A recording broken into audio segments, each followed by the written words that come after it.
నమస్కారం. First of all నేను చెప్పే ఈ మెసేజ్ ఒట్టి మా మెంబర్స్ మాత్రమే. నార్మల్ పబ్లిక్ ప్లీజ్ భరించండి అప్పట్ల. అండ్ మీడియా వాళ్ళందరికీ చాలా చాలా థ్యాంక్స్.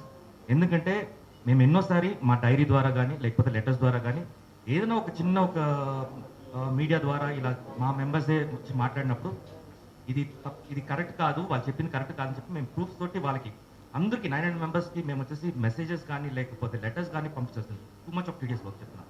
కానీ ఇప్పుడు ఏంటంటే మీడియా వల్ల మేము సింపుల్గా చెప్పేస్తున్నాము, సో ఈజీగా వెళ్ళి రీచ్ అయిపోతుంది. అందుకోసం చెప్తున్నాను. Thank you so much. First of all ఈ వర్క్ మీరు ఏం చూసారంటే నిజంగా మేము రీకలెక్ట్ చేసుకోవాలంటే ఇక్కడ మాకు 3 hours పడుతుంది.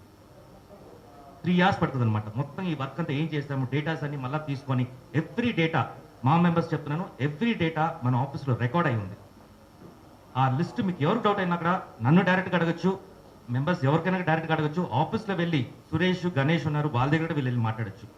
సో మీడియాలో ఏ ఆర్టిస్ట్ ఏం మాట్లాడినా మీరు ఫస్ట్ క్రాస్ చెక్ మా ఆఫీస్లో చేసుకోండి. సో ఇప్పుడు నేను జాయింట్ సెక్రటరీగా నేను వచ్చేసి పోటీ పడ్డాను. యాక్చువల్గా నరేష్ గారే వచ్చేసి నన్ను ఇన్వైట్ చేశారు.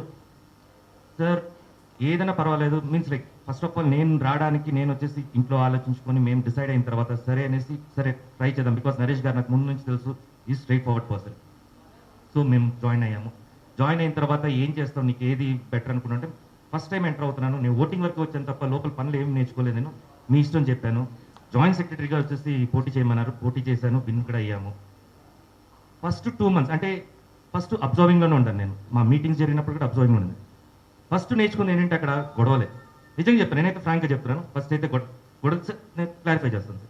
ఎందుకంటే different of opinions, different panels. నేను ఎందుకు ఇది ఎగ్జాంపుల్గా చెప్తున్నానంటే ఓటింగ్ చేసేటప్పుడు కూడా ఒక ప్యానల్ గెలిపించండి. మీరు అటు ఇటు ఇచ్చేస్తే ఏ పనులు జరగదు అక్కడ. ఎందుకంటే నేను అది నా పర్సనల్గా నేను ఫేస్ చేసిన ప్రాబ్లం అది. సో అందరికి వచ్చేసి లేదు ఇక్కడ క్వశ్చన్ చేయడం కాదు, మీరు వర్క్ చేయండి, వర్క్ చేసి కలిసి వర్క్ చేద్దామంటే ఇక్కడ ఫస్ట్ క్వశ్చన్కే రెడీ అందరూ. సో నేను ఇవన్నీ పట్టించుకోలేదు. ఇంకా అన్ని పక్కన పెట్టేసి నేను వచ్చి ఆఫీస్కి వెళ్ళి నేను వర్క్ మాత్రమే నేర్చుకున్నాను. 2 months వర్క్ నేర్చుకున్నాను. మొత్తం డేటా హిస్టరీలో ఏం జరిగిందో మొత్తం తీసుకొని మనం ఏం చేయగలుగుతాం సార్ దగ్గర డిస్కస్ చేసి, జీవిత గారి దగ్గర డిస్కస్ చేసి, కొన్ని మేము మీటింగ్స్లో పెట్టిన అంటే మా ఈసీ మీటింగ్స్లో పెట్టిన ఇది కుదరదు, ఫస్ట్ మాకు చెప్పండి, ఇది ఆన్సర్ చెప్పండి అంటే వర్క్ మీరు ముందు మీరు ఫస్ట్ అజెండాని ఫస్ట్ మీరు ఫాలో అవ్వండి. ఏం అజెండా పెట్టామో అది ఫినిష్ చేసుకున్న తర్వాత మన మీద మాట్లాడుకుందామంటే ఫస్ట్ ఈ కాన్వర్సేషన్స్ ఎక్కువ పోయేది. నిజంగా అందరిని పక్కన నేను చెప్తున్నాను కదా, ఎవరు మాటలు వినకుండా మేము మాత్రం వర్క్ చేస్తూనే ఉంటాం, ఫోర్స్ఫుల్గా వర్క్ చేస్తుంటాం.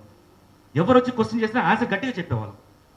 మా విజన్ ఒట్టి వర్కే ఉండింది, ఏమేమి చేయాలి ఇవన్నీ మేము క్రాస్ చేసామంటే నిజంగా అంత ఈజీ కాదు. మేము చాలా నేను నవ్వుతూ చెప్తున్నాను కానీ చాలా అగ్రెసివ్ చేశాం మేము.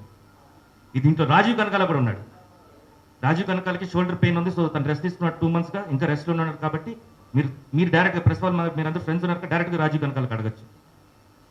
సో ఇంత వర్క్ చేసిన తర్వాత కూడా ఒక్కొక్క కరోనా టైంలో ఒక్కొక్క మా మెంబర్స్ పేషెంట్ అయినప్పుడు బెడ్స్ దొరకలేదు, ఇన్ఫ్లుయెన్స్ యూజ్ చేసినా దొరకట్లేదు.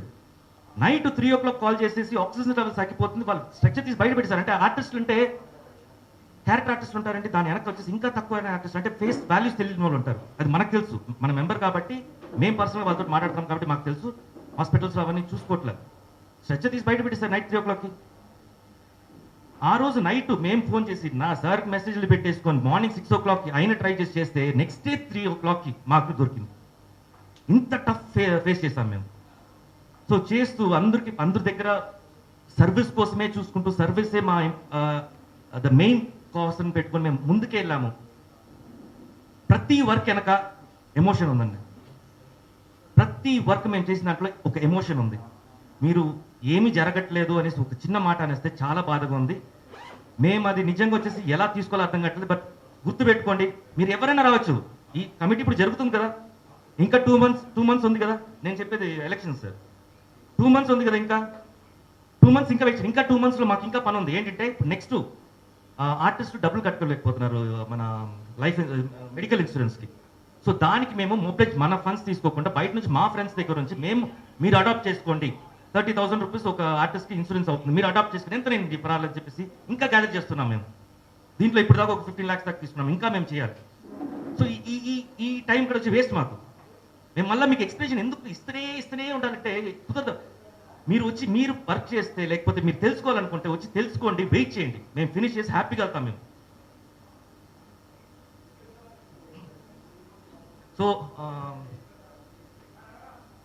సో నేను ఏం చెప్పాలనుకున్నా అంటే ఎవరైనా రావచ్చు, వచ్చేది ఒక బాహుబలి లాగా రావద్దు, వారియర్స్ లాగా రావద్దు, ఒక మదర్ టెరెసా లాగా రండి, సర్వీస్ చేయండి, చెప్పండి, గుర్తింపు ఎలాగైనా వస్తుంది, పని చేస్తే చాలు. Thank you so much. ఇక్కడ తోటి ఈ ఇష్యూ మీద నేను మాట్లాడకూడదు అనుకున్నాను. Thank you. ఏంటండి వీడియో నచ్చిందా? అయితే ఓ లైక్ వేసుకోండి, లేదంటే ఓ కామెంట్ చేయండి. ఎప్పటికప్పుడు మా వీడియోస్ చూడాలంటే సబ్స్క్రైబ్ చేసుకోండి.